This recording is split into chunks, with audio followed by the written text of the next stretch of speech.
After a tough loss at the beginning of the month against Colorado, Tennessee bounced back against the number 3 team in the nation, the Kansas Jayhawks, and in style, 64-50 to win the Atlantis title. Hello, everyone. Welcome to Slasher U. I'm your host, Christian Rao, here with my co-host, Steve Beck, and we're going to break down this 64-50 win between Tennessee and Kansas. And Steve, we were just talking off air. We had to make sure we get it on here while we're recording. You said Tennessee hasn't looked better so far this season.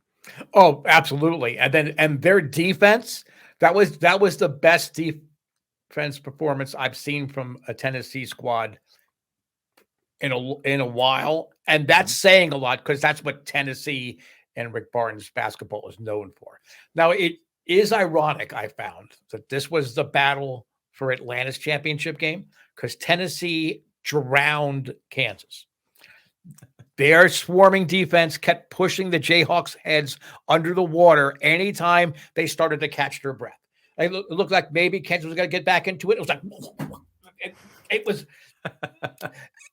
Honestly, I don't know how Kansas scored 50 points. I mean, obviously that's the final score. But having watched this game, I thought they were around 30. I mean that's literally how dominant the volunteer defensive effort was. Now, they won 3 games in 3 days. So I think that proves not only to the national audiences, but to themselves that the Vols are built for tournament success. And that has always been the knock on Rick Barnes teams, especially at Tennessee. They're great during the regular season, but they just don't have what it takes to win. To win 3 games the way that they did, I think is going to be a huge boost in confidence for that team. And who really impressed me too is Santiago Yescobi. I think that's how you pronounce it. And if I mispronounced it, yes, put it in the comments. About Slasher. Yeah, it is just okay. Good. Okay, but you can still make fun of me. Put it in the comments as you're watching this on Slasher U. He had a great tournament, but in this one, he had 20 points, and he just looked confident. He looked like I could hit any shot I take here tonight. So that is terrific. And to put another highlight on how good this defense of effort was, Kansas's 2 best players, Jalen Wilson and Grady Dick, came into the game averaging, I think Wilson had 24.3 per game, and Dick was like 16.8, 16.9, something like that. Dick in particular has come through with clutch baskets, in the early going. As only a freshman too. Yes, he went 2 for 8 from the floor. Now, both of them were 3-pointers, so that's kind of nice. Mm-hmm. But, I mean, that's not nearly what we've come to expect early on. Wilson went 3 for 15. And his lane penetration was just stopped cold. And then they had players, on Kansas in foul trouble. DeJuan Harris fouled out with about 8 minutes left.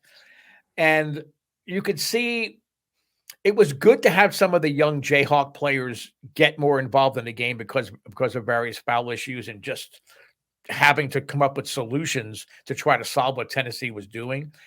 But you can tell me a lot of those kids, they haven't experienced that kind of defensive pressure.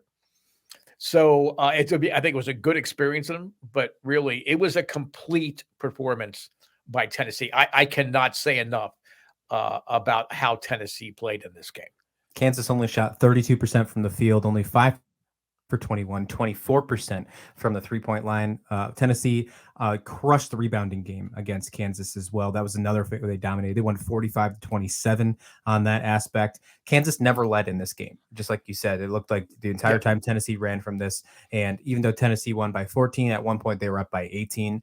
Tennessee looked really good in this one. And the AP helped them out for that one. They started the weekend out 22nd. They moved up to 13. As for Kansas, they started the weekend out at number 3. They moved down to number 9 in this one. Still, obviously, top 10. Good to know. Rankings are dime a dozen right now with how early it is in the season. Kansas is going to go into December and take on with the Big East Big 12 battle. That's the first really big game they're going to take on December 1st against Seton Hall. And I'm really looking forward to seeing that one. Seton Hall has been, I think you could call them peaks and valleys this year so far. We'll see if they can match up quite well. I think there's a possibility that game could get good. or it could be a very nice rebound game for the Jayhawks. We'll see how that one matches up. As for Tennessee, you are going to see them take on some smaller level competition, Alcorn State, Eastern Kentucky, before they take on Maryland in the middle of December in the Basketball Hall of Fame Invitational. Then they follow back with a game against Arizona. They have two very good games back to back, December 11th, December 17th. If they can get to Christmas without another slip up like they did against Colorado, this team is well on their way to having a very good shot, very good seed in the SEC tournament. And before they get the conference play, obviously you don't know what happens then. But I'm really liking what I see from Tennessee. We are a little skeptical, if you will, after that Colorado loss. We saw there were some comments about Rick Barnes, what he was saying about his players publicly. We were wondering if it was time to panic or be concerned. Obviously, it looks like that's been all settled and taken care of. I really like that comment you said about they are primed and built for tournament play. That is something that the Volunteers absolutely have been looking for a few years now. And if that is what we can take from non-conference play, that is one hell of a way to go into the SEC play and get ready for tournament play. If you know that you are ready for tournament play, and then you can get to that and you don't have a second round exit like you normally do, that's something to really look forward to for sure. Yeah, I think the boost in the ranking, I think, rewarded Tennessee for the entire weekend. It wasn't just for this nice win against Kansas. It rewarded the effort that they had this week. And maybe Rick Barnes knows something about his team where he felt, you know what? I can go out and call him out publicly. I mean, I'm shocked he did it. It's just not his style. Right. But, maybe he knew something about this team that we simply don't pick up just from watching the games. And I think it certainly is in the back of some of their players' minds where it's like, oh, yeah, you think that? Well, let me show you.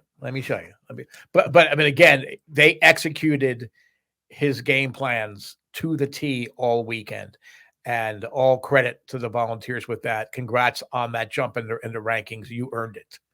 Absolutely. Couldn't agree more. Let us know what you think about this game. Let us know what you think about this Tennessee men's basketball squad as well, because they are looking quite good. Do you think they're primed for tournament play? Let us know in the comments below. While you're there, hit like and subscribe. And thank you as always for watching SlasherU.